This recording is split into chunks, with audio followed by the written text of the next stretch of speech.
Well met. This has been Brode, and you're watching Born to be Cosmo. Oh, snap.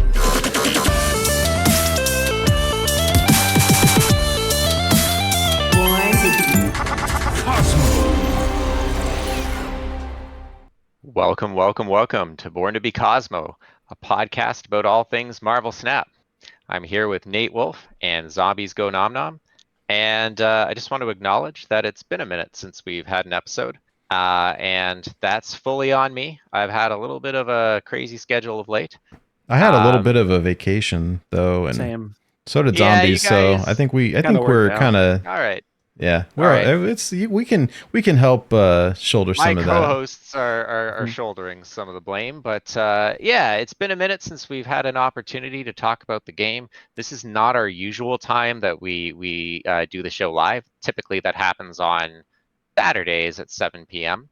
But it wasn't going to work again this weekend, and there's been a lot of things happening with the game, and we wanted to talk about it. So here we are on an impromptu Thursday night.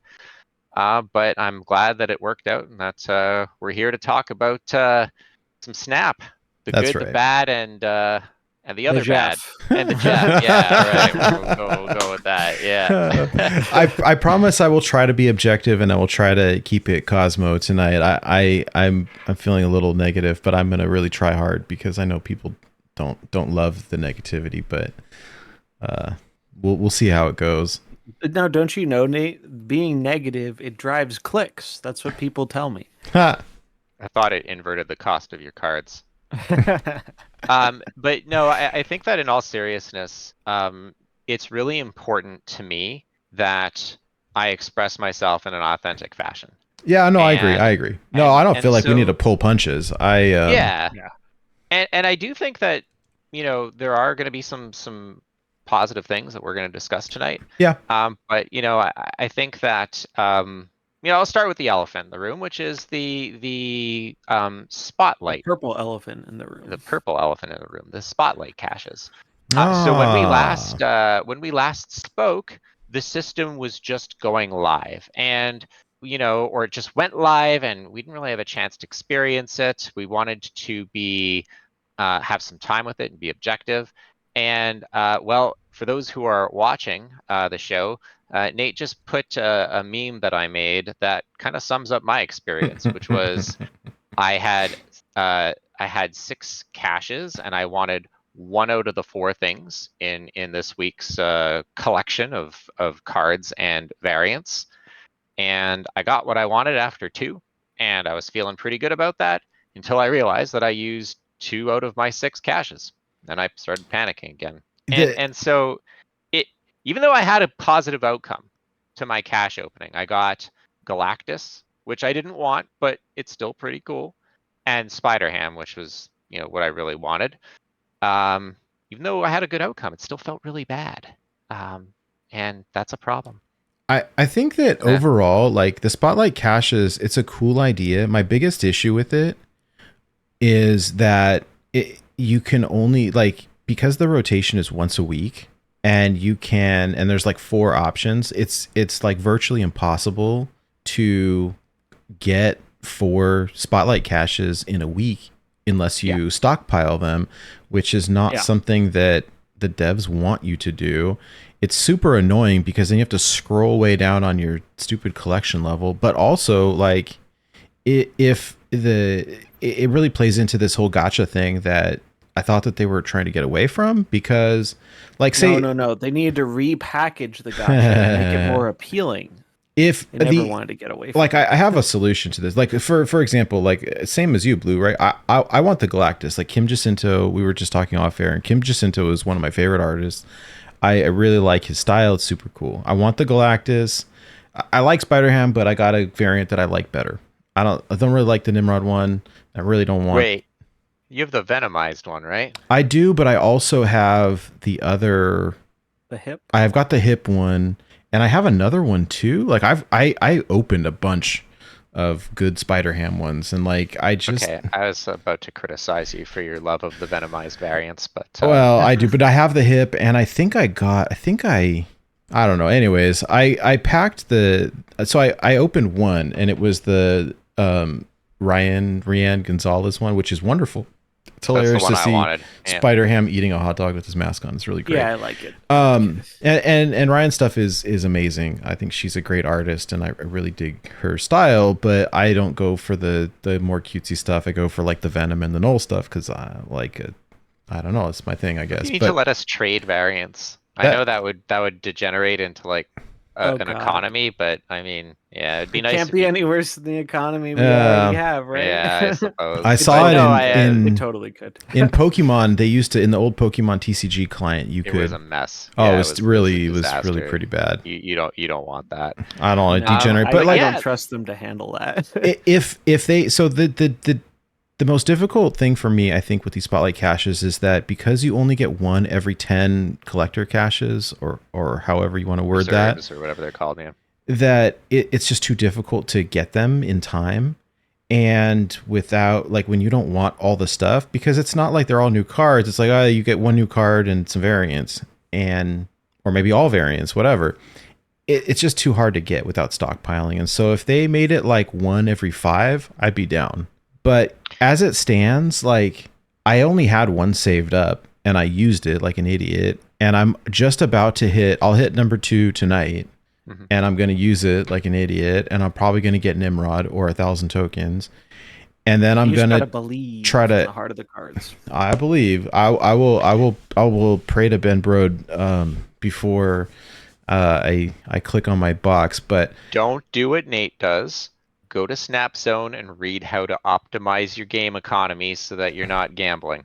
But it just feels so bad to like. I hate stockpiling them, but you know what? Because the even now the collector's reserves are so bad, like you may as well not open those either, right? I stopped opening. I've got like I think I've got like 65 of those bad boys. Like I just hit 30. I stopped opening them too. I mean, you get so little from them. And it's like I'm just gonna, every time that people have stockpiled, they've been rewarded. Now the way I see it is, at worst I won't be rewarded. Nothing ventured, nothing gained. Pop them. Yeah, whatever. Or I will be. And I think that they've made so many changes that one can only conclude that they're gonna adjust the system. They're gonna keep adjusting the system. Well, they will, because we already saw them change we already saw them change the 50 collector tokens because everyone was bent out of shape about it. And so now, right, we were talking earlier, you got to like open up your collector caches to make sure you have an increment of 100, because otherwise you're just going to be sitting on people missed the boat on that. 50 tokens forever. Out, yeah, like, so if you don't know, they changed it. So now your regular boxes, instead of 50, you get 100. Good job, Second Dinner. You finally did something right? Well, not exactly. They aren't giving you any more tokens. They're keeping the token amount exactly the same. It's just now, whenever you open a box in that token slot, you're either getting 100 or you're getting everyone's favorite reward, a gold conquest ticket. And I'm not at a 50 increment. I got really scared for a second that I was. I'm not. I'm at 16,300. We're like, yeah. If you got stuck with 50 on the end of that, for the foreseeable future, you're gonna have 50. It would have driven me absolutely nuts. Yeah, and I'm sure it's going to drive a lot of people nuts. I saw someone posted about it on Twitter, and I was like, oh, I guess I'll pop like 2 boxes or whatever until I get 50 tokens and whatnot. But the whole, it's just like this change is like, I feel like it summarizes the type of changes they make to the game economy in a nutshell, where it's like, so the whole reason people don't like the regular caches now is because you don't get gold anymore. And you don't get many tokens. 50 tokens is like nothing. I think someone said you need like 6 months of those 50 tokens to get a Series 5 card or something. Can you still open cards in the regular? No. Only Series 3 and below. You can't get 4 okay, right. It's just gone entirely. Yeah. It's just variants, it's other stuff. But the main thing people have been mad about is people are really feeling, especially like free-to-play or pass-only players, are really feeling that loss of gold. Yeah. They used to be able to accumulate gold and get a bundle or a variant they liked. You do not accumulate much gold anymore. It's the weeklies, it's the pass, it's those weekend missions. That's about it. I mean, I guess if you get lucky with the the season caches at the end of the season. But you don't get much gold anymore, which, to be honest, like most mobile games don't actually give away that much of their like paid for currency. Yeah. So I think that's one of those things where we didn't realize how good we had it with the amount of gold we were getting, because like we had other issues with other parts of the economy, but no one was really complaining about like, hey, I got to save up my gold for like these bundles so I can get like one of the bigger bundles without actually spending $100, right? Whoops. People miss that a lot. That's been like one of the biggest complaints I've seen about it. And the other one is 50 tokens has felt like a slap in the face. It doesn't really get you anywhere. They either need to raise the tokens or they need to lower the token prices on the cards. And so instead of like listening to that feedback and iterating on that feedback in a way that makes people happy, they decided to just slap us with a gold conquest ticket and call it a day, when I'm sorry, but a gold conquest ticket is worthless. I've seen some people say, "Oh, I can't believe people are complaining because they're literally giving us something else for free." I'm sorry. If you value a gold conquest ticket as anything other than a handful of boosters, I really like question how you put value in perspective, because it's worthless. And not only is it like next to worthless, there are a lot of people who do not like Conquest, because Conquest is the opposite of like the proposition of Snap. What makes Snap fun for a lot of people is these quick little games, seeing different decks. Like that is why a lot of people like Snap, and a lot of people do not like Conquest because you don't like playing against the same deck over and over again. It's a lot longer. You can't just play a quick game. It's a commitment. The queue times have been going up. There are a lot of reasons people don't really like Conquest, and we're seeing that as the queue times get longer, like 2 months into its release, which is not a great sign. And this feels like they're trying to point people more in the Conquest direction by giving them these gold tickets. But like, I don't think it's going to work. I think you're just making a lot of people mad, because even though you're getting the same amount of tokens, a lot of people don't perceive it that way. They think it's a legitimate coin flip, a 50. And last month, remind me, you could buy gold with Conquest medals. I think I bought 200 gold. So there was a little bit of gold in the Conquest store, but it's pretty insignificant. And I don't think there is any this month. I will have to check real quick. They changed up they've been messing with the rewards. Like they increased the prices of like medals or how many medals you needed last month, and then this month they've decreased them. There is 200 this month. Okay, so they still have a little bit of gold in the Conquest. To me, the main reward of Conquest is your gold, your credits, and that cool like variant you get. But you can do that without having to play a crazy amount of it over the course of the month. But overall, the actual progression value you get is very negligible. It's not much. They aren't giving you much that actually helps you. Like, to me, the cosmetic is the draw. Like 200 gold, like 300 credits or something. It's a drop in the bucket. It's very small.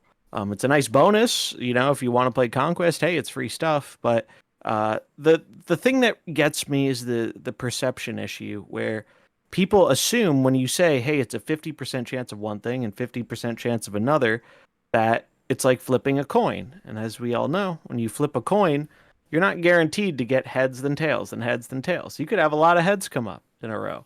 And so I think variance is a concept. Yes. Yeah. So I think a lot of people are like, man, I could get unlucky and get gold tickets instead of tokens, and then I'm actually getting worse stuff, when that isn't actually how it works. They basically have a system built in where it evens out. So you can't get that unlucky. You objectively are getting the same amount of tokens. But this is a classic like issue where that's not communicated well at all to the player base, and to the player base, perception is reality. So they're going to take you at face value when they see the numbers and they say, hey, it's a 50-50. There's a chance I actually get less than I got before. And like, it just baffles me how they can make a change like this with probably like the most negative optics possible, and think, yeah, this is a good thing that's going to make people happy and ease up some of the things people are mad about. It's just like, what are they smoking to come to that conclusion? Because I can't figure it out. It's like you're asking for people to get mad. Like they were already mad, and you're making them more mad with something that I'm guessing they thought would make them slightly less mad or happier. It's just, it's almost impressive how out of touch it feels. So okay, so you have the perception of the spotlight caches versus the regular caches and all that. Now, part of there was a lot of very detailed assessment that was made of the new economy. And one of the people, she authored the guide on how to optimize your economy on SnapZone, Lauren. She noted that you can stealth buff or stealth nerf this system by The total pool. increasing the size of pool 5 and I suppose pool 4, or decreasing them. And this month, it was kind of a real comedy of errors. So I just want to be really clear because there's a lot of confusion about this. All cards that are releasing this month are Series 5. Now, the way that we came to this information was a little bit of a winding road. So there was the data dump or the data mine from the last patch where everyone noted, oh, everything's releasing a Series 5.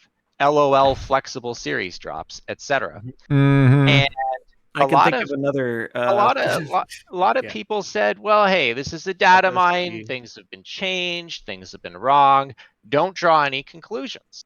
And I don't know where it was. I think it was on the something that was published online. Several of the cards this month were slated for Series 4. The Snap News Twitter run by Browday that I got wrong because I'm old and I can't remember anything. He posted these cards are dropping in Series 4 this month, and it was quickly retracted because Secondary was like, no, that's not right. It's really all Series 5. So Series 5, Series 5, Series 5. Why are they doing that? Like that's so it's like they originally were going to go to Series 4 or 5 and then changed it because what they're doing by releasing everything into Series 5 is they're pulling the levers a little bit to adjust the economy, and it's in a direction that will, it's not going to make it obscenely worse, and in fact just about anyone who's engaged with the system can mitigate the change through optimization, which they don't want people to do, but it's still a trend in a direction that is of concern.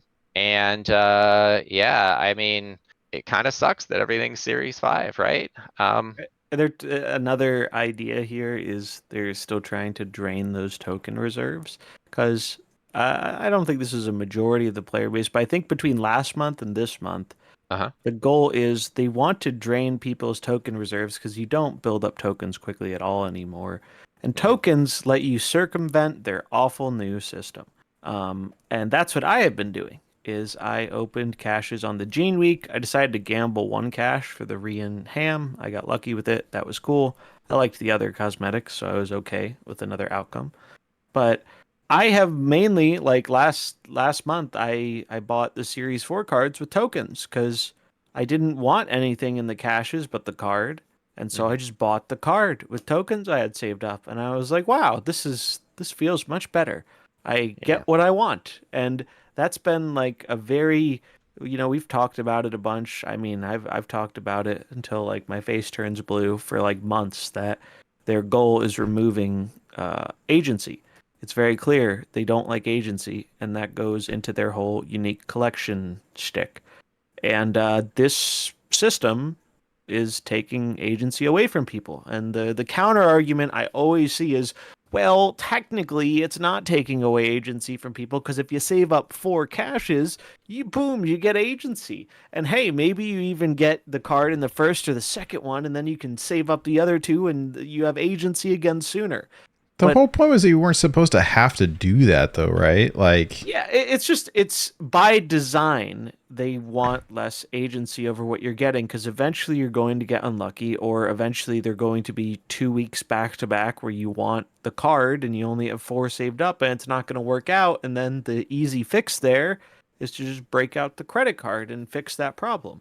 And it just feels very obvious to me, and they've been doing stuff like this for months. I mean, I complained about it a lot when they got rid of the Series 3 cards from the token shop, and then eventually they added them back in, but it's a random pull now. It's like the writing has been on the wall for forever, and a lot of people just don't really seem to like to talk about it or acknowledge it or whatever. But it's been a very obvious trend, because in beta, the one thing we asked was, please, Second Dinner, please give us agency.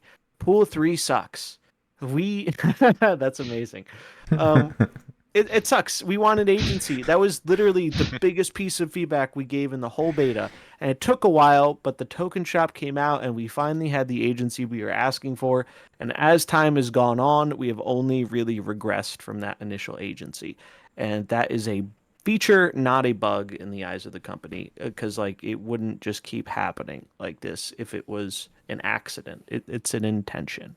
And it lines up with their philosophy. I mean, they even said one thing they like about the Spotlight caches is it helps make it so that people have more unique collections, whereas before everyone was just saving up for, oh, this is the most powerful card of the month, guess I'll just save my tokens for that. They literally, in one of the questions, they said this. They didn't like how, and I'm just like, you've got to be kidding me. Like, I'm sorry, that's your fault for releasing a bunch of bad cards around a good card. Like, but now you can just open a bad card and then you're stuck with it. Right? I don't know. I told him that in the like the survey or whatever. It's like, I've never played a game before where it like the developer made it so difficult to get what you needed to play the game.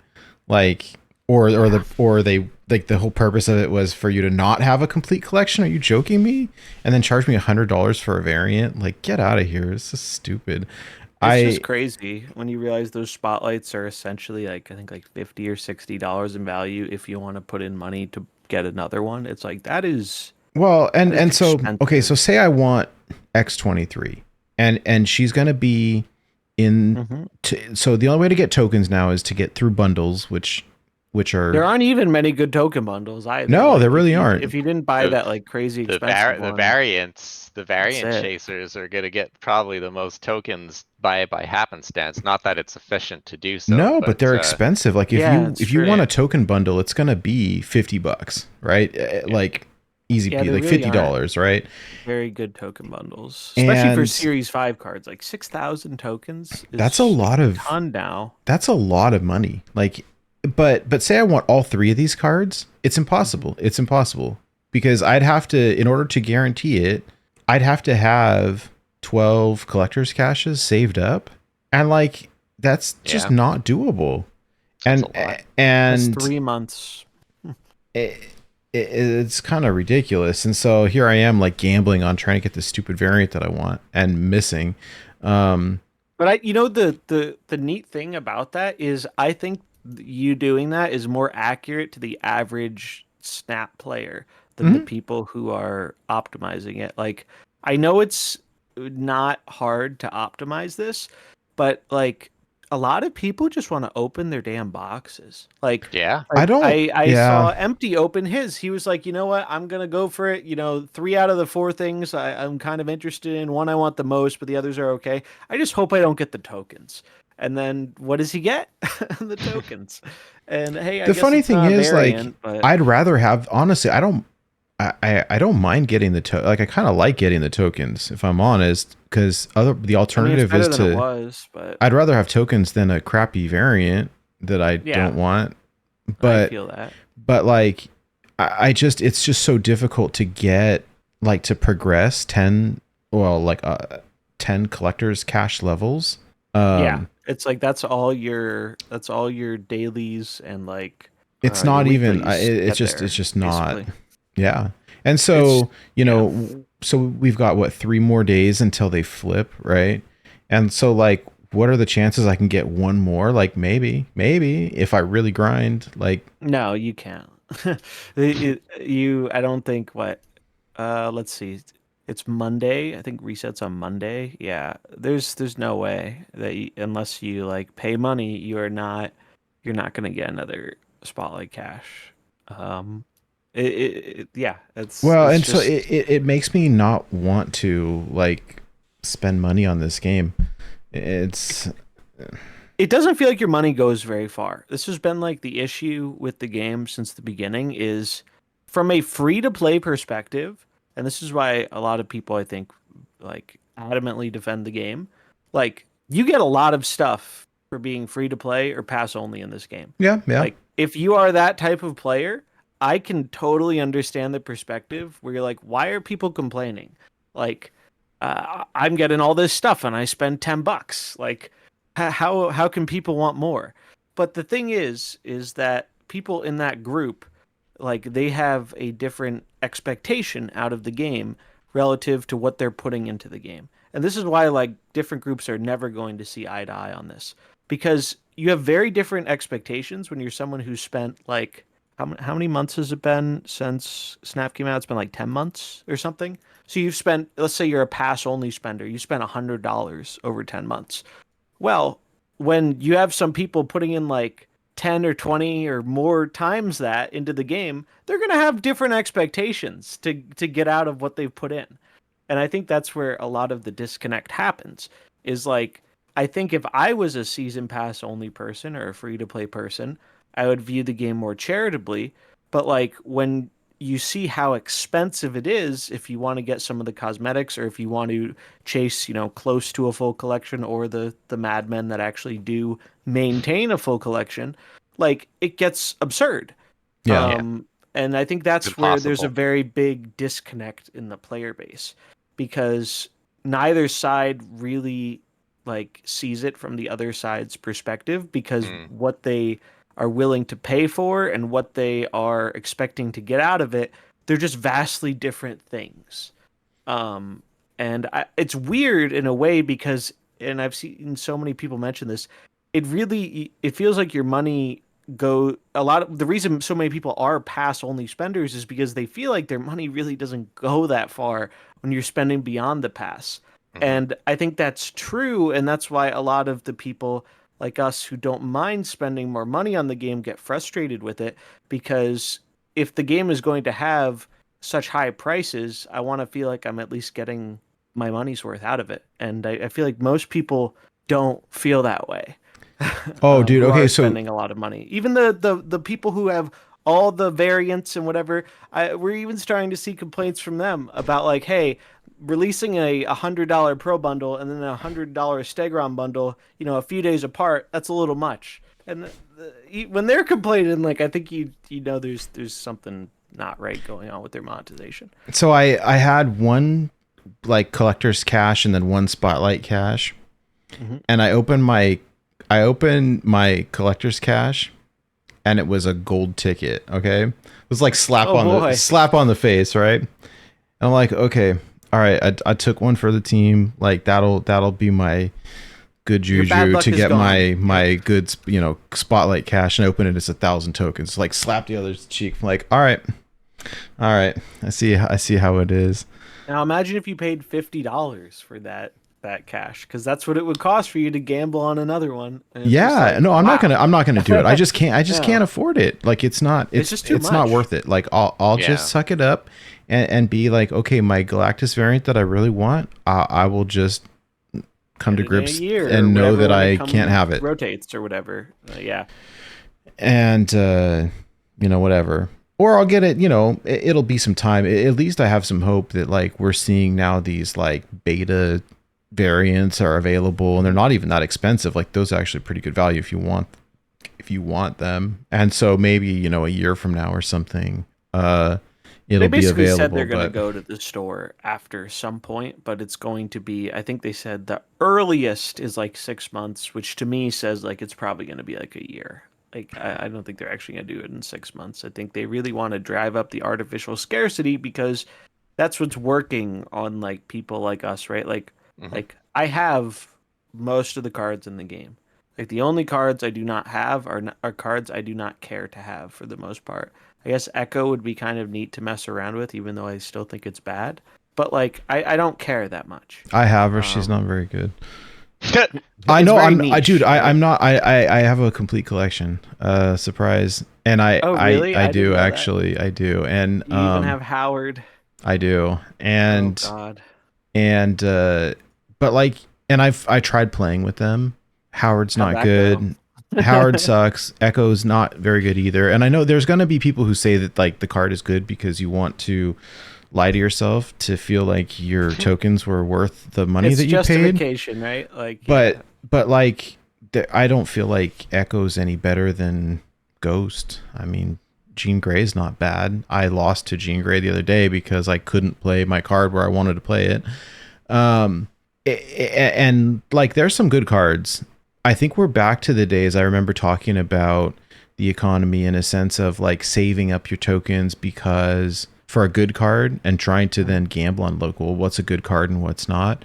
And I think we're kind of back to that a little bit just because some cards are just not worth it. And like I guess you gotta, unless there's a variant that you like really want, but it's more convoluted now. And now the variants are where they really get people because like, yeah, I gotta stop, man. I gotta stop for weeks that you wouldn't otherwise, right? Like this week wasn't even a new card week, right? Like you weren't even going for a new card. You were just going for, and I get that because like I'm more interested in the variants most of the time than the new cards, but like that's also because I can circumvent their stupid system because I have like 50,000 tokens. So I'm just sitting on like a horde and I'm using them to get around the system, but eventually I'm gonna run out. And then it's going to not be as wise to go for like variants and whatnot. Because like you're going to need to use those on new cards if you want to get new cards as they come out. I really want, I think I probably won't use any more until the September 4th through 11th week because I want that Jeff and I want the Ghost Spider. That one is good. I like the Venom ones, and so it's like, but I already have the Archgerm Venom, so maybe it doesn't matter. Yeah, I have the Archgerm, so that's why I'm skipping that week. Like I have the two other Jeff variants. I have the Archgerm Ghost Spider. I just don't need that week. It annoys me a lot that, and we were talking about this before we started recording. Let's talk about the Dan Hip. Let's talk about it because we're there. It's so frustrating to me that so like when they were like pitching the Spotlight caches, they were making it seem like, hey, they're premium. Variants, it's premium art. That's what they said. Yeah, it's like these aren't just going to be, regular variants or whatever. These are going to be like super special ones you can only get here, blah, blah, blah. But the thing is, like, and some of that is true, right? Like, some of these are really, really cool. Hey, the first week when we got Archgerm, Jean Grey, and that week was great. And we got the Null. And some stuff like, I was like, whoa, okay, they weren't joking. We were all pretty happy with it, right? With the variants, right? As variant collectors, we were like, oh, these are pretty sweet. They were good. If they do this often, like maybe it's not so bad. But now we're seeing. So we saw before Jeff he's getting the Dan Hip one, and when it was only one, I was like, all right, it's like an anomaly. Also, fun fact, there are no other data mined Jeff variants, so it's like the only other one rare, we even know about. But there was a little bit of data mine information, not quite as much this time around with the patch, but Mobius and Ravona, the cards that are coming in September, their spotlights are also going to be their Dan Hip variants. Now, let me just say, I love Dan Hip, so don't. I'm not a Dan Hip hater. Dan Hip is one of my favorite. Like, they're super fun, and I don't go in for like the whimsical chibi baby cards. It's just not my jam. But I love the Dan Hip. I don't know, and so there's nothing wrong with Dan Hip. Nothing wrong with Dan Hip. It's the hey, you're putting a 700 gold variant in this like quote unquote super rare collector's cache that took me 8 years to. Here's the analogy. All right, if Marvel Snap variants were like food. Right, Dan Hip is like the awesome burger, right? It's good. The dollar burger. Yeah, not a dollar burger. That's the Pixel, right? Pixel's the 69-cent burger from McDonald's. No, those don't exist anymore. It's a quality burger. My drink on my nose. The Dan Hip variant was a value proposition. It was like a contract between Second Dinner and the player, whereby we're going to offer you these cool variants at this price point, and I think that people. There are some people who don't like them, but I think by and large people enjoy them and people buy them. And so they're thinking, they're going after you, Nate, because you're like, whoa, I have all these Dan Hip variants. Wouldn't it be cool if I had a Dan Hip deck? Yeah. And now they're saying, hey, you want to have a Hitmonkey or Jeff or any of these cards that not only are iconic characters, but also the glue that makes a lot of these archetypes go. I don't know. It probably isn't as nefarious as all that, but I mean, it does feel bad that it went from being a common tier thing to something premium. There was this burger place in Montreal. It's closed now. It was open in like the early like 2010s, and they were charging like $30-$40 for a burger, and like it was, they put truffles on it and stuff, but it was still a freaking burger, and the place closed down. And as good as it was, it felt that going to a restaurant for that kind of food item at that premium price point was a little bit of a mismatch. And yes, art is subjective, but like I feel like they just retroactively went in and said, you know what, we're going to determine the premium stuff based on sales, right? We're gonna take capitalist supply and demand mantra and just kind of just shuffle things around as we see fit. And you know what, maybe that's smart from a min-maxing perspective. We want to maximize their returns, but it also, I think, is a little bit of a mind share loss. I'm not going to get the Dan Hip Jeff or any of the other premium ones. And now, like, when it was just Jeff, like, all right, but like I was excited for the Dan Hip Monkey, and now that I have to use one of those premium spotlight chests, reserves, caches, whatever they're called, and potentially have to open 4 of them. I mean, I lost my mind when I had to open up 2, and that was like an above average return. What's going to happen when I low roll, right? The game shouldn't create this anxiety when it comes to engaging with a key aspect of it. And I think that by and large, the feedback has been neutral to negative. I imagine that as time marches on, we'll continue to see the opinion shift. People are going to feel bad about it. People are not going to be able to get the things that they want. And people are going to have to spend a lot of money to get the things that they want if that's the route they want to take. If I'm a new player and all I want is the new card, and I have 3 spotlight caches and I open all 3 and I get not the new card, I'd be like super bummed. And that's not even me, I'm digging for like a variant because I want one. Like, I don't need it, whatever. The card sucks because they killed it anyways, so whatever. I tried playing it on my lunch break and just kept losing. But like, yeah, it does feel pretty bad. Well, I mean, I think it's pretty obvious that we are not fans of the system. I do want to touch on one last thing before we kind of shift and talk about balance and meta. And this is kind of a no-nonsense, objective kind of state of the union on where we are with the collection system. And this was a series of 3 tweets by Lauren. And I think that Lauren can speak to the mechanics of the economy with a great deal of authority. I mean, Agreed. Whether you like it or not is opinion and subjective.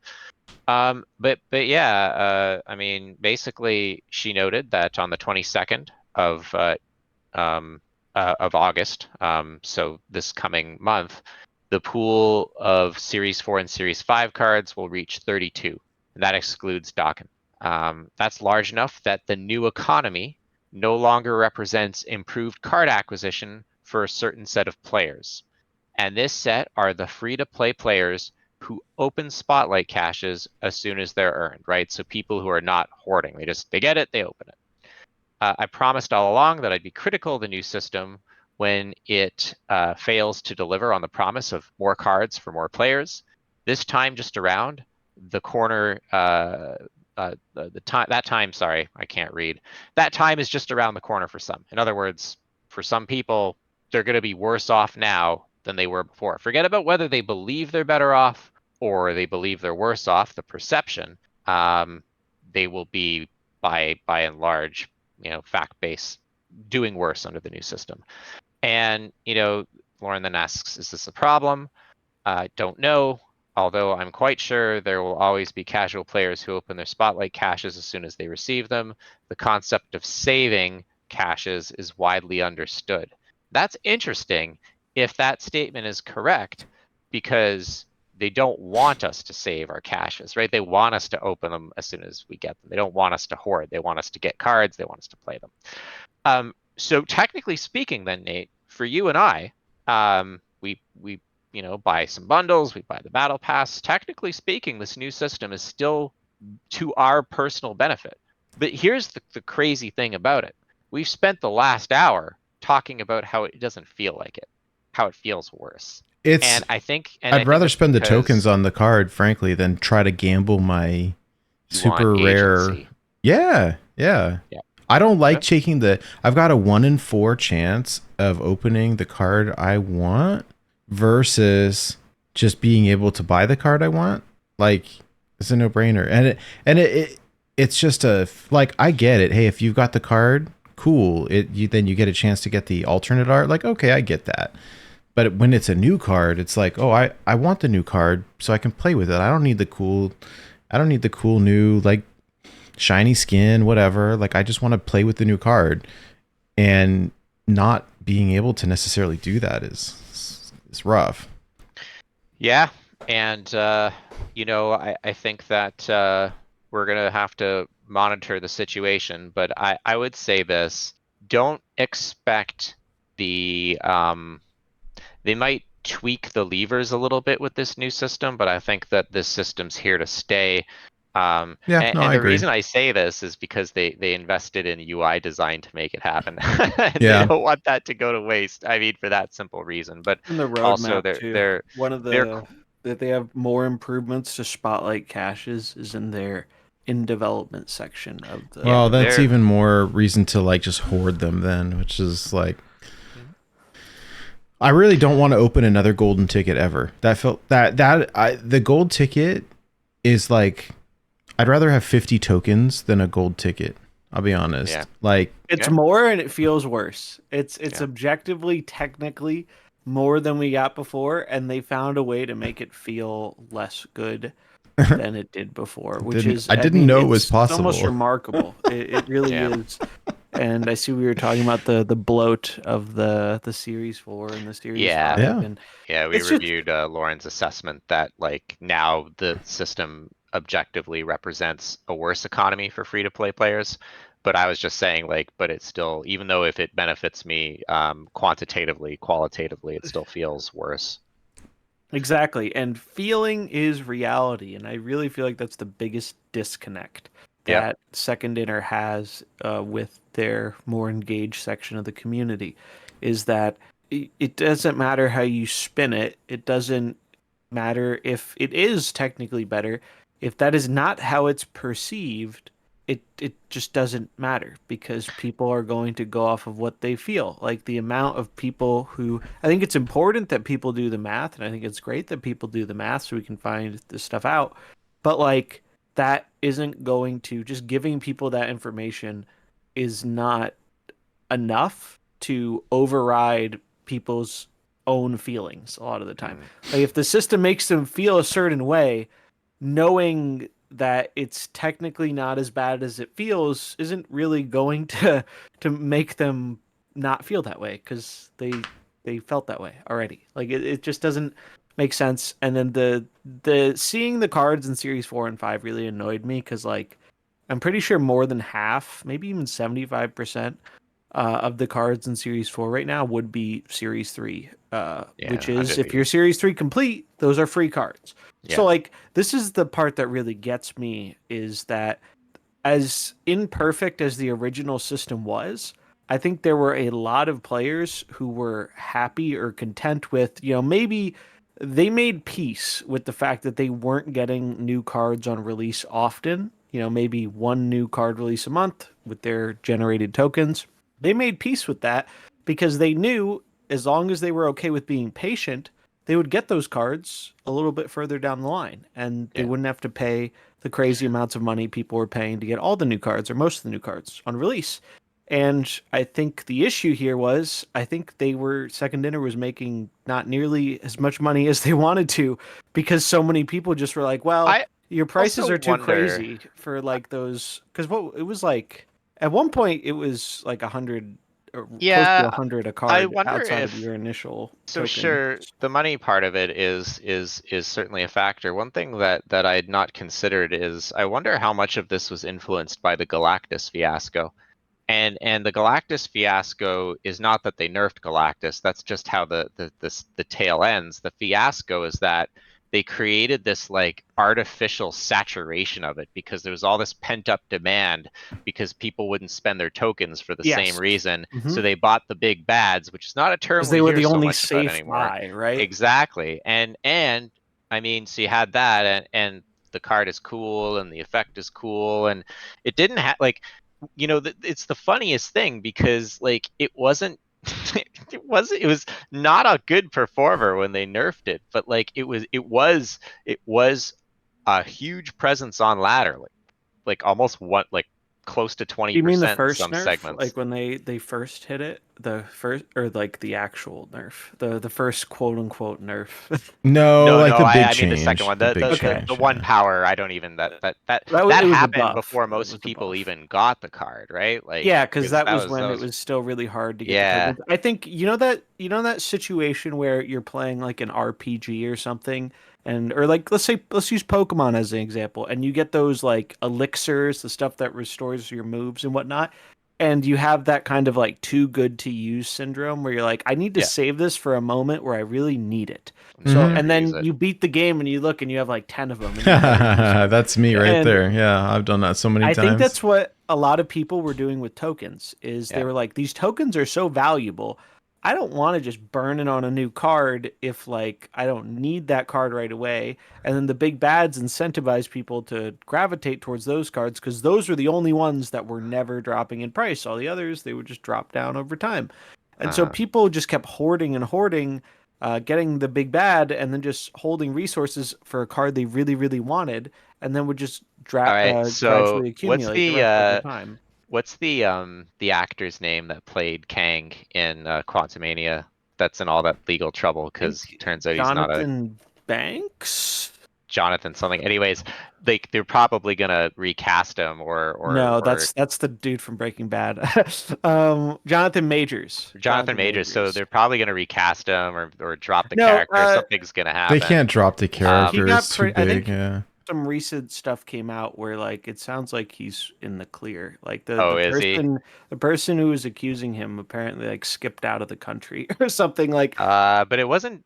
There were several complaints. Anyways, I was gonna joke that if they recasted him, then Kang won't be a big bad anymore. Yeah. Well, and because of the lore. It's kind of the lore. Oh my god, it's kind of a slap in the face though, right? Because we get these it's a big bad. It's never gonna drop, and then so you know you're incentivized to get them because of the scarcity, and then all of a sudden it's like, oh well, we're just gonna throw them in these spotlight caches.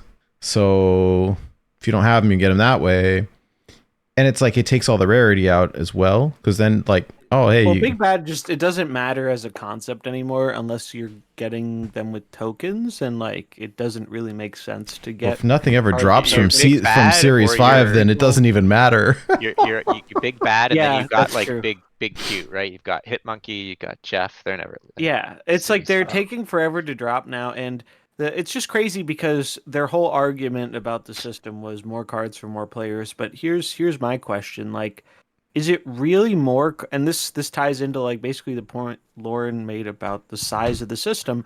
When you hit a certain point, it really isn't more cards for more players because more.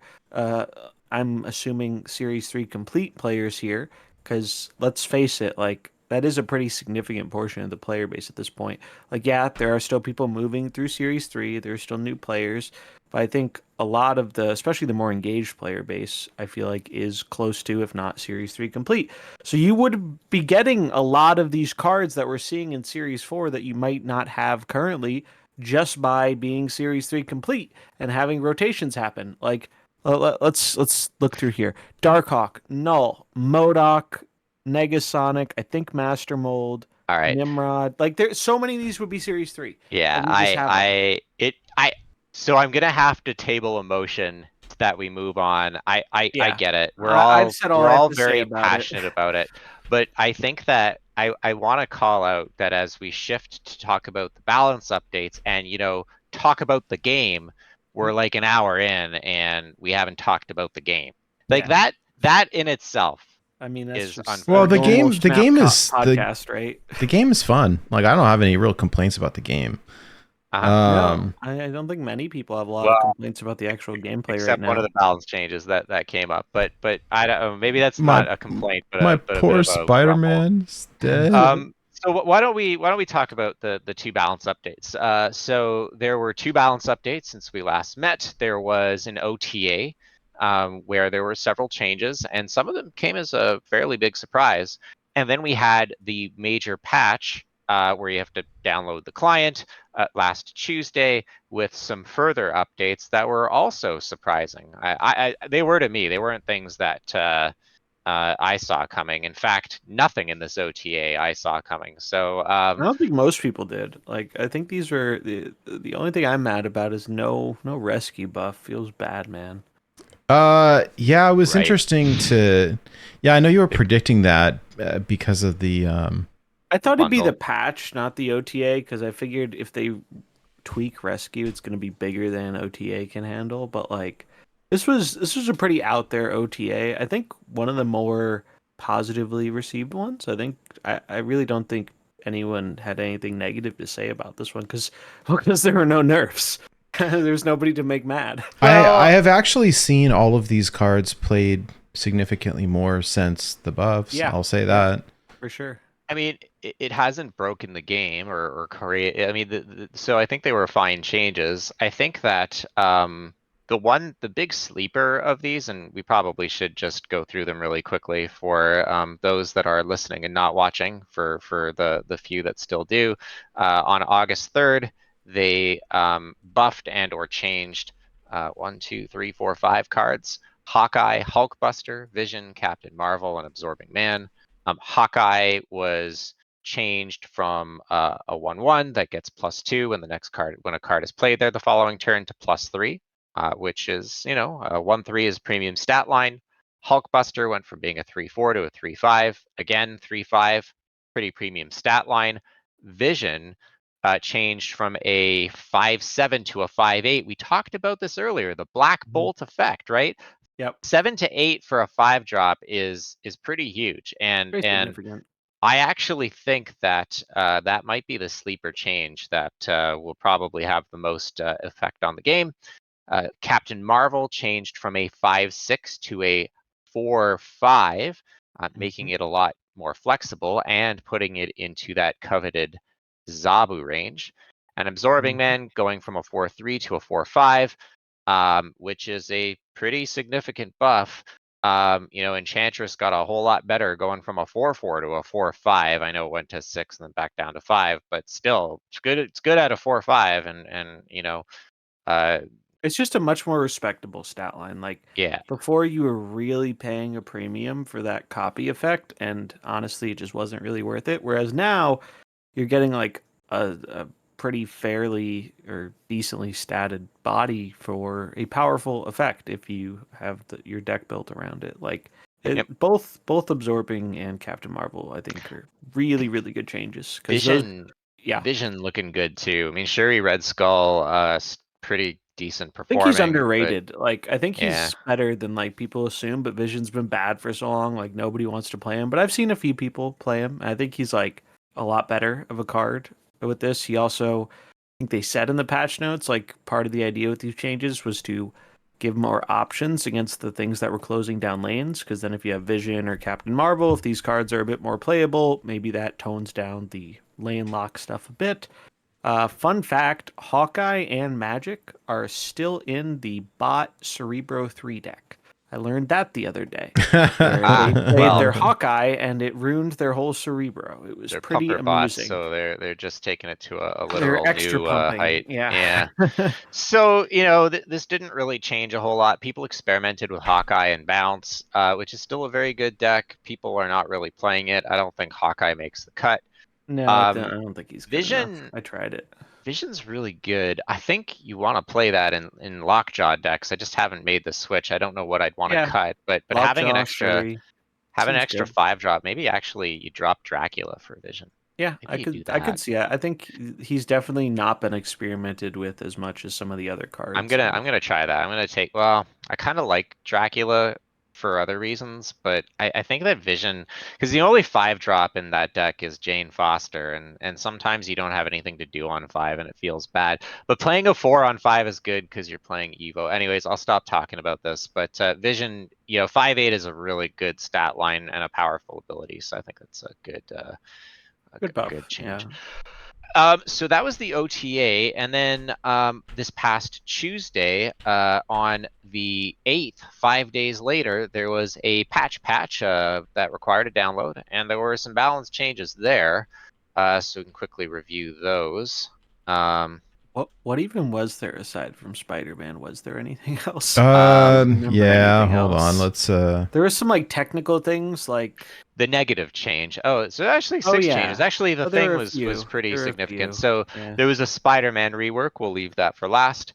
The Thing, a nerf whereby it could hit the same character 3 times. Now it has to spread it amongst 3. So the Evo, the neutering of high Evo is complete, right? They hit Wasp, they hit Hulk. Yeah. I'm shocked to see this, honestly. I really didn't expect them to do this. I don't think it's bad or anything, but I'm surprised. No. Well, I mean, Evo was such a power outlier. It was obscene. Yeah, but most of the Evo decks weren't running the Thing. That's what's they started to at the end. They started to. They said there was data backing it up, so I believe it. And effectively, it did make the Thing a 4/9 that couldn't get Shang-Chi'd. So that's super strong. And as people have mentioned, if you're doing this against a wide board, this has better synergy with Abomination now, because if you spread more debuffs, the Abomination gets cheaper. So it's a pretty relatively light tapping. I think most people are pretty all right with this change. Yeah, no one was overly upset about it. I don't think that. I think people just don't run the Thing anymore now. But I don't know. He was never really the star of high Evo to begin with. So the next 4 cards are not really balance changes, but some mechanical reworks.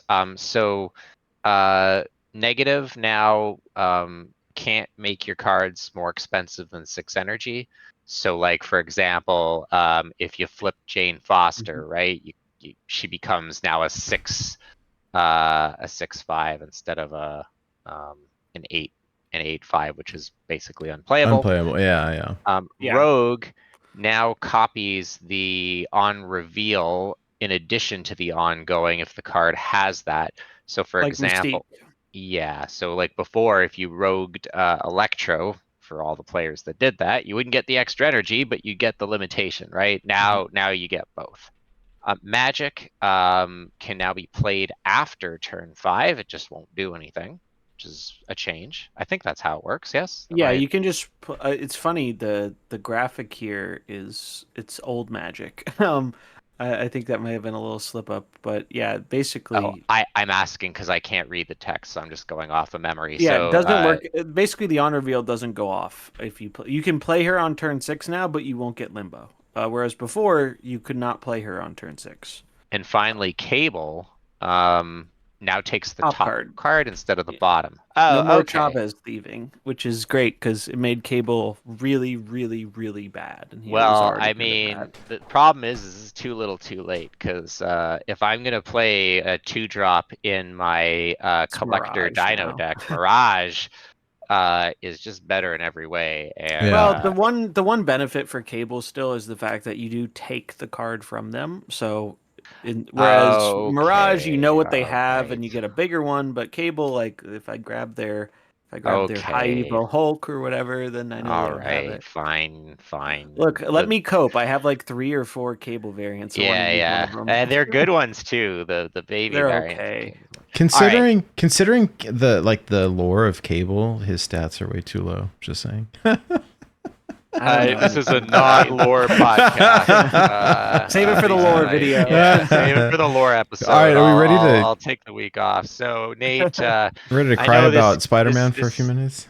This character is near and dear to your heart, so I'll let you take this one because I wouldn't want to deny you the pain, the pleasure. Yeah, it's just different. All right, so Spider-Man, everyone knows Spider-Man's a 5/4 that would lock the lane down, right? So previously said nobody can, or your opponent can't play cards here next turn, unless it's Jeff. Well, it was a 5/4. It used to be a 4/3. Then they changed it to a 5/4. And, Right, yeah. that's right. It got nerfed already. So anyway, but now the card has been completely reworked, so it no longer lane locks anything. It is now a 3 cost 5 power that says on reveal, swing to another location and pull an enemy card with you, or whatever. It's something like that. The text is way too small. But essentially, you play it in the one location, it moves to a different one, and then it pulls a random enemy card from the location you played it at to the location that it moved to. Now, it does get I saw someone ask earlier, I think on Twitter, about how the locations work and if it's getting like buffs like Shuri's Lab or whatever. It's based on the location that you played it at, so you'd still get the bonus, but like there's the random effect. Now, I think that it's cute because it plays into like the rest of these Spider-Verse cards that all like swing and move around and whatever. But it's just reworked the card like completely different. It's just no longer like they've nuked the lane lock thing. And I suppose that there are a lot of people that are probably happy because it's one of those where like you enjoy doing that to other people and really hate when it's done to you. But it's just completely like changed everything. Yeah. And it's just another nail in the Galactus coffin, by the way. And I cried a little bit earlier as well when I found out like that the likelihood of any revision or revert to Galactus based on the Spider-Man change, because that was probably who one of the like Spider-Man was at least like partially to blame for that. Because like Galactus into Spider-Man into like you can't play anything. That's what people hated the most, right? Yeah, definitely the Spider-Man stuff. But like, it's I think it's a more thematic change for sure. And I think with a character as iconic as Spider-Man, that's not a bad thing to do. No, it's but cool. Like, it's just it's like with removing the old card from the game. I think it should have just been a different card. Like, yeah, I think Spider-Man is better off. Like, I think more people will play Spider-Man because of this change. And I think he's a decent card, and he makes for interesting games because unless your board is filled up, like you can't account for where he's gonna go and where the thing he pulls is going. And so like that's been kind of interesting, and it's also made some of the move stuff better. Like particularly Craven has felt a lot better between Spider-Man, Silk finally seeing some more play, Jeff. Like Craven's actually been pretty good with the Spider-Man change I've found. Like Lamby posted a list. I've tried that. I really like that. So like I think this was a fine change, but I really disagree with them like taking out the effect of this card. I think they should have just slapped this on on a different card. Like I think the effect was fine. There were ways to get around it. You had Doom, you had Jeff, you had the newly buffed Vision and Marvel. Like I don't think lane lock was that insanely oppressive. I'm glad that it's not like Professor X, like where you can't put anything there. But Jeff, it's like you had ways to get in the Spider-Man. Yeah. I'm glad that I played. Like I got my fill kind of Galactus and Spider-Man before the major nerfs or changes. So at least like I hit Infinite with Galactus before it got murdered, and I played a ton of lane lock and stuff with Spider-Man before he got reworked, and so at least like I feel okay. Kind of sad for the people who don't get to enjoy it. I don't really know. Somebody like I saw it and people are like, oh, 3 cost does a Silver Surfer buff. Like, yeah, I guess, but not really, because there's like better cards that you put into that deck. Here's the hot take of the night, and Safety Blade still in the chat. This is for you. Silver Surfer needs the buff because it's a bad card. You know what? I was playing. I was off in the wilderness last week and with poor cell reception playing Conquest, which is a bad idea, by the way. Like, and I did it anyways. But like, I had some crazy swing turns with like negative into like Wong Mystique Surfer, and I'd still lose. I'd still lose though. And that's what I'm saying. Like, it's not like I could high roll and still lose. All right, I'm gonna look up the data right now on Silver Surfer. We're gonna look between 70 and 100 this season because it's still pretty new and not everyone's hit Infinite yet. Silver Surfer. Okay. Well, it's so pumped. Let me check Conquest. It's got That's how you know you didn't like the well, result. I didn't. Well, everything is good on ladder. The Yeah, cube rates no, are you're right. insane right now. Like if I look at the cube rates between 70 and 100 for like the tier 2 decks, they're all over 0.5. Like the bot population on ladder is really like has really increased, I think, for a lot of players. Anyways, it has a 50% win rate in Conquest. So there you go. It's a positive card. I just don't think Surfer's that good. But a Here's lot of the people thing will that fight me on Surfer that. is good at. I think it was KM who said this. I don't know. Someone said it, and it really resonated with me. Here's where Surfer shines. Surfer shines because you don't get you like dodge the annoying tech cards that swing the matchups. But like it's really really mediocre when you're going up against things that aren't leaning on their tech cards like Shang-Chi or Enchantress. Like so it's like you make the Shang-Chi decks feel bad about running their Shang-Chi, but if you're playing against a deck that isn't leaning heavy on its tech cards, like they just outpower you very easily. That's kind of the feeling I've gotten from it. And like the only other time where it's neat is when like you get a excuse to run like a good counter card, like Cosmo's popped up more because of it. And Cosmo's really good in some matchups. But it's just when you're just going like raw power to power, uh you get outpowered by a lot of things as Surfer. It's a point slam deck, and like so Safety Blade in chat said that Surfer's the better version of Patriot. And so okay, and Bounce is the better I version think of Patriot's Surfer. honestly better than Surfer. Oh, now Mainly because of that lag. is a hot take. All Patriot's right, just fair underplayed. enough. Yeah, I guess It's because the it's newer boring. builds of it. I think Safety meant Old like school the plays traditional Patriot builds. is Yeah, I yeah. think he meant the traditional builds, not the Iron Lad kind of weirdo Lad lists. But carries yeah. hardcore carries the Patriot archetype in my opinion. I don't think it's great or anything, Yeah. but I think it is better than Surfer. And so Bounce is a better point slam deck. Shuri Red Skull's probably a better point slam deck, although it's The not getting Legion played. decks are better point slam decks. Lockjaw is a better point slam deck. That's what I've been climbing with this month, and it just it's such a stupid deck. It just gets there though. Lad carries every deck. Yeah, Not exactly. Lockjaw, although Lad you probably carries a could ton get of one. decks. Like if without Lad, Patriot would be in Yeah. shambles right now. Lad is like it has such a good synergy with like the vast majority of the cards in the deck. It really gives it a boost when you can get that because it's just such a good body. And then the high rolls are so nutty. Like when we were playing Ben's deck the other week, and it was such a strange looking deck, but like it was a Silver Surfer deck, and we ran Lad and Spectrum, and it just kind of like it worked. Like it was weird, but it worked. It's So Lad's powerful. my opinion on so the mechanical changes are fine. The thing is fine. Spider-Man. So I think that in a way, Spider-Man was A an menace. well, it was a menace, but it was a direct nerf to the lockdown strategy. And I think that we were talking about this earlier, but when High Evo got nerfed initially, High Evo lane lockdown was easily the best deck in the game, or amongst the best decks. It defined the meta, right? Yeah. And when it got nerfed, people then started playing Thanos lane lockdown, which was very good. I think what people didn't realize is that Evo is still really good, and people were still winning with it, and it had really good data. So I think that this was kind of a final nail in the coffin for that deck archetype, which probably still would have been really strong.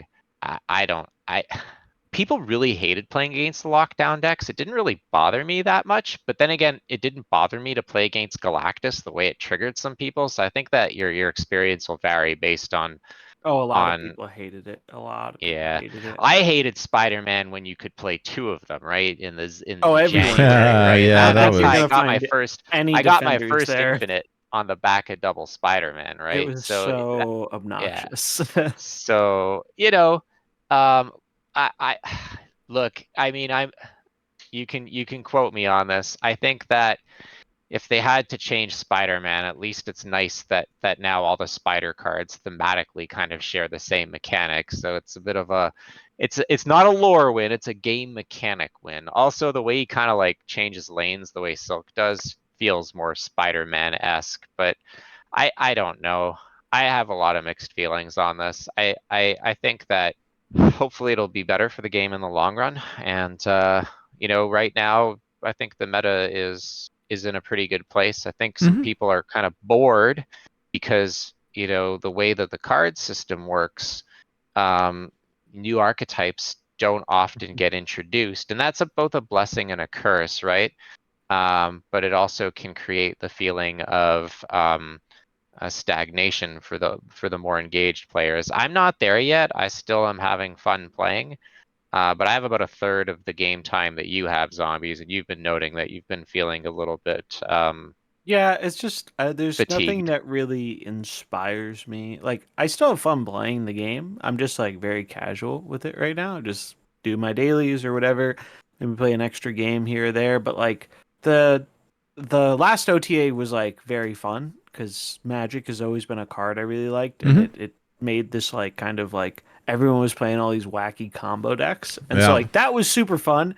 And that was probably like the most refreshing an OTA has ever felt. I think OTAs are the big thing that are helping them out with the fact that like they're not introducing new archetypes all the time and stuff. Like OTAs have helped a lot with that, and I like the last one a lot.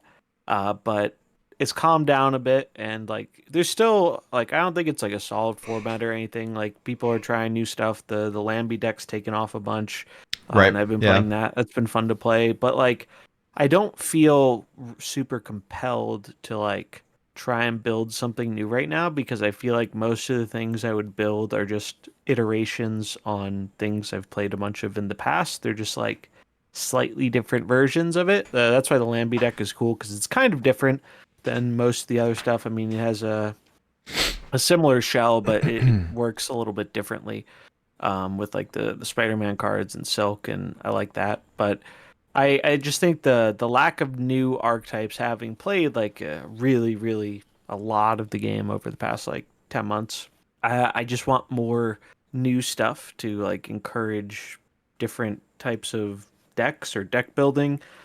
Like I was pretty excited for Dakin to come out, and then he came out and it just doesn't really do it for me. Like I don't think he's a bad card. Like he's a fine card. I think he's like particularly good in discard, but I just don't find the effect to be as fun as I was expecting it to. Which is a shame because we're coming off the Phoenix Force, which was a real underwhelming one, even after the buff, and so it's like two in a row. It's like I feel like the season pass card's always the big one, but I did a little poll the other day, and a lot of people do seem to be enjoying Dakin. I got some 422 votes, just seeing what people felt about Dakin. 39% like Dakin, 44% are neutral, only 3.8% do not like him, and then 12% just wanted the results. So, like, I think he is succeeding as a season pass card, but Yeah, he's just not very good. I voted he's just neutral. not very exciting. I think he's Yeah. like a fine card. It just I liked Thor a lot, and so I thought, given that he's like Thor and that he gives you another thing to make himself bigger, I was like, oh, I'm gonna like this card a lot. But I haven't felt that feeling of excitement because you just slam him in your destroy deck or your discard deck, and you just call it a day. You're not really doing much different with the deck. And I think that's kind of the thing I want more of is just like I want like when they added Darkhawk made like a whole new archetype because it was like, oh, suddenly the rock cards are like useful. Those didn't see any play before. Or High Evo. I mean, we're probably not going to get another thing anywhere close to like High Evo in terms of like how many new cards it introduces. But like, I really like when they add new archetypes, and I feel like we don't get a whole lot of that. And I would like more of that because I feel like we're just constantly iterating on archetypes I've played like thousands of hours of, and I want something new to try.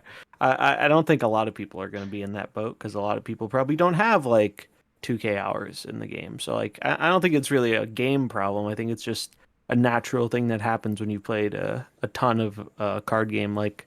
And I think Snap's release cycle will eventually make this a bigger problem for a lot of the rest of the player base. It's just going to take that longer to happen because like they don't play as much as like I play or played. Yeah, and so it's like right now I've kind of shifted to doing some Evo stuff, which I didn't really experiment with when it was the Tyrant, because it was the Tyrant and I'm too much of a hipster. Right now that it's like a bespoke tier 2 thing, I'm playing it a little bit. So there's still things for me to explore.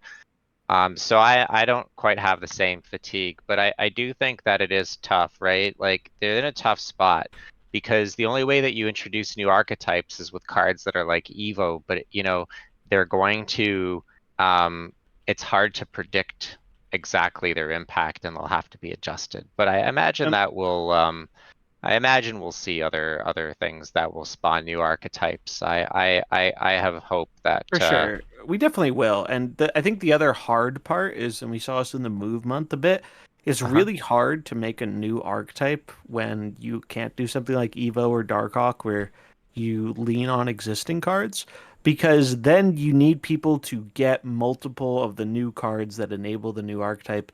And most people just aren't going to be able to do that, assuming they're releasing those cards alongside each other. Like if Right. they print 3 new cards to make a new archetype in a month, and on average players are getting like one of those 3, like they're just going to pass on them because they know they can't actually build the full archetype. And that's like, it's a problem with the release model, where like you can't do it like a normal card game where you just release like, oh, here's a new archetype with a bunch of new cards for it. It just doesn't really work with how they release cards most of the time. Yeah. So speaking of archetype and new archetypes, I don't think this qualifies as a new archetype, but before we wrap, there is one last thing that I wanted to talk about, and this is kind of a new variation of an existing archetype that was popularized by Lamby. I think that Lamby iterated the idea from someone else, but I'll give Lamby the credit because Lamby is the person that I notoriously bet deck, Lamby series GG. And this deck is like it's centered around the new Spider-Man, but it also relies on cards like Silk and Finally, Silk's time to shine. I knew it would come. Hulkbuster. There's some odd choices in here. I think that I got think, cut. I think you yeah, cut Hulkbuster. I think cut that some of the Hulkbuster. cards. Well, it's a 3/5, right? So like it's still I don't think it's pretty, awful or anything. It's I pretty think premium statted. he talked about putting it on Silk, so you just have like this huge body just moving about the board, which is And kind of cool. yeah, so But you're running Kitty Pryde and Angela and Silk, which are 3 cards that synergize pretty well. Craven, which grows, Craven's been and great. Craven's been really, and really good with this deck. and finally we have a move deck that is not a meme. And guess what? It's not running. It's not running Heimdall. Heimdall. It's not It running many is. move cards, honestly. It's what we have. I guess it's a few, like what, Jeff, Silk, Spidey, Marvel. So it's 4. Miles, I guess, is a payoff. Yeah, but you get the payoff like pretty easy. Oh, you get the payoff super easy. What did they which is replace really nice. Hulkbuster with? I'm trying to remember. He probably has it up on Here, his Twitter. I'll go to Snap. I'll go Because I to refused to play Hulkbuster. I just did not. Not even Why? because I thought it was bad. Well, the real reason, Blue, it's because I don't have a variant. Oh, you don't have the blue. I have the blueprint variants. I totally would play Hulkbuster. But yeah, I agree. It's kind of the. So let's hear. Let me check out decks that run Silk. Here it is. Here's the Lamby special. So there's. I think I just put in version. Killmonger because a lot of people are running 1-drops. I'm pretty sure that's what I did. This one runs Killmonger's Kitty really good. and Nightcrawler. Why is it running Kitty anyway? Just because it's a good Kitty's card? just good with Angela. It's like still you can the weave best Kitty one. in a lot. Well, but it also is a way of repeatedly proccing Silk, which Yes. Yep. which is good for Miles and Craven. But here's the thing, like Kitty's Kitty been Pryde, yeah. So post nerf, Kitty's still a really good card. Like it's really Agreed. good. No, I agree. I agree. Yeah, And Kitty's great. this is still at its heart like it's almost like a mashing of a few different ideas. It's like you have the 2-card bounce package. You've got the Miles package that kind of has some of the hallmarks of the Zabu Darkhawk Black Bolt list. And then you've got kind of Craven and Spider-Man that are the 2 new kids on the block, figuratively and literally in the case of Spider-Man, which was just changed. Deck is doing numbers. It's looking really good. It feels good to play. 680 battles in Conquest with a 63% win rate. It's pretty good. And in Ranked, between 70 and 100, again, a lot of pumper bots. 65% win rate with a 0.9 cube average, the highest version. That's the Hulkbuster one.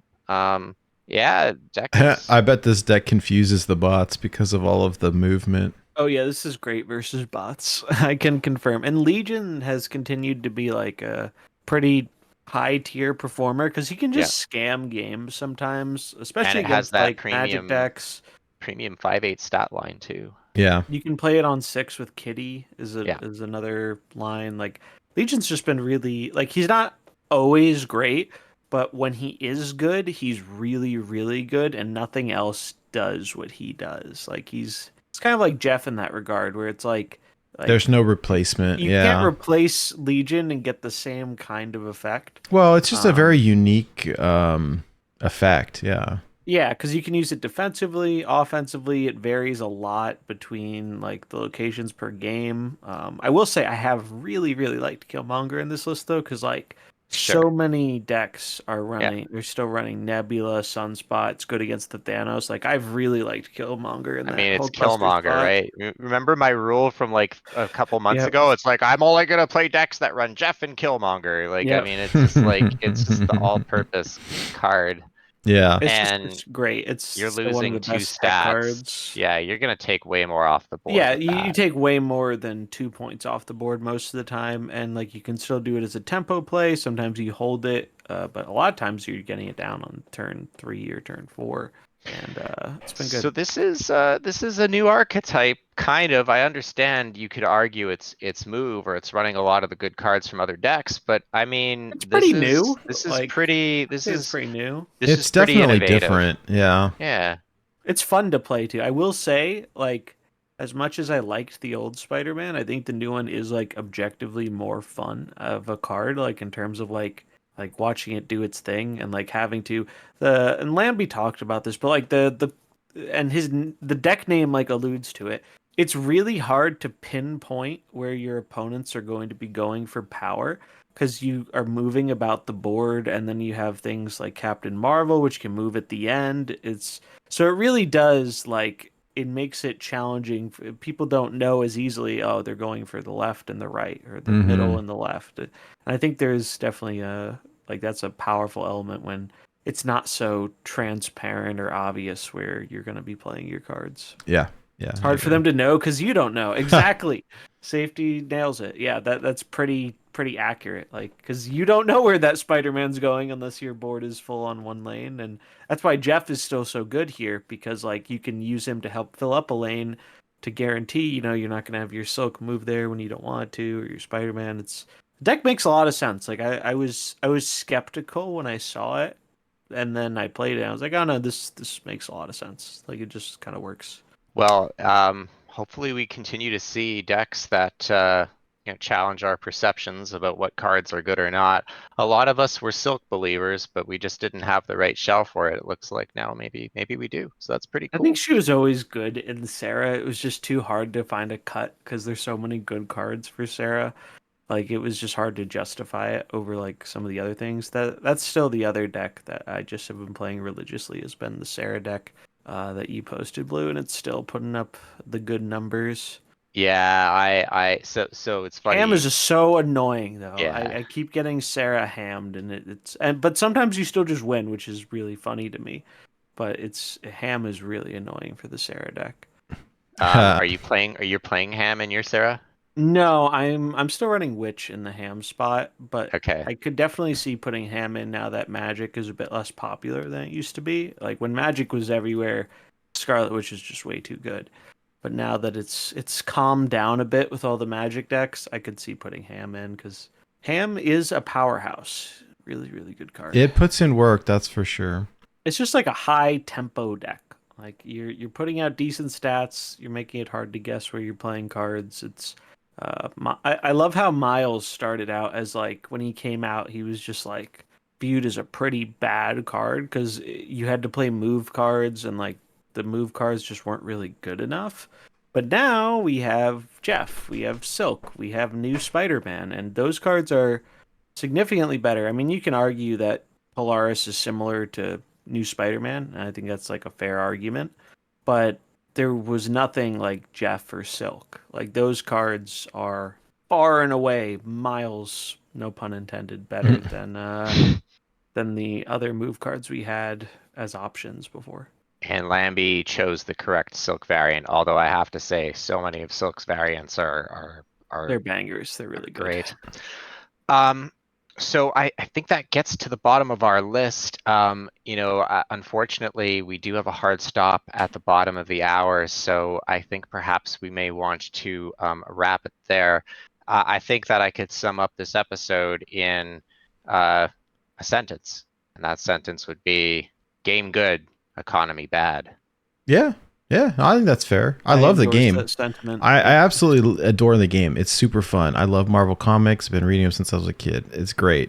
The economy's dog doo-doo. So. Yeah, it just gets... it would be much more enjoyable to just, be able to experience one without experiencing the other. Yeah. But unfortunately, that's not the reality. But it is what it is. Hey, on their roadmap, they have Spotlight Cash improvements, so maybe it gets better. Or maybe they just throw an infinite ticket in there as a bonus and call it a day. Only time will tell.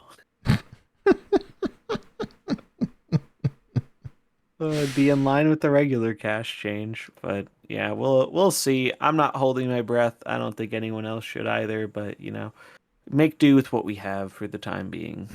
Yeah. Well, guys, where can you be found on this World Wide Web, Mr. ZombiesGoNomNom? Oh yeah, you can find me on Twitter, same name here on screen, ZombiesGoNomNom. Same for YouTube, Twitch, Zombies with a Z. I took some time off for vacation. Gonna try and get back into the swing of things. I have a slightly bigger project I'm working on for hopefully next week. I'm going to talk about some of the stuff we talked about today, but more so the general trends I've seen with Snap in terms of like the engaged community and why I want to kind of change my approach a bit rather than just do the standard stream the game, do some gameplay, do some decks. I think there's going to be some changes there for me, but I'm looking forward to them because I think it's going to be more interesting stuff. So keep an eye out for that, I suppose. Yeah, I'll look forward to it. Mr. Nate Wolf. Oh, yeah. I'm on Twitter still, or X, or whatever you want to call it. I know. I'm just waiting for a better alternative. You can follow me at NateWolfeTCG. It's NateWolfeTCG. Always a pleasure to be here and chat with y'all, though. Likewise. You can still find me on X, Twitter, whatever. Blutrane. I also have started an Instagram account. I've had it for some time. I just don't really use it. But I'm trying to change that. And you can find me on Instagram.com. It is Blutrane, but instead of Blutrane, it's Pipe3 Lutrane, because apparently every variation of Blutrane was taken on Instagram when I made this account like 3 years ago. A lot more people use Instagram than Twitter, apparently. So you can find me there. I have both of them cross-linked, so you can always just find it on Twitter. Probably good thing to still follow me on Twitter, but I am trying to branch out a little bit there as the social media scape has become somewhat of a state in flux. Thanks, guys, for coming on a Thursday night. I know it's not our usual night to record, and we kind of just did this at the last minute. It was awesome, and thank you to those who listen to us live in chat, those who are watching us on YouTube or listening to us on Apple or Spotify or anywhere that you get a podcast. We'll try and get back to our twice monthly cadence. I think that was working out well for us. Again, it's just a bit of a timing thing. But while we try to get back on track, we'll try and keep it Cosmo and focus on the game, the positive, and not things that we find less desirable, because there's still so much to enjoy about Marvel Snap. That's right. Yep. All right. Keep it Cosmo. That's right. Keep it Cosmo. Enough said, bub.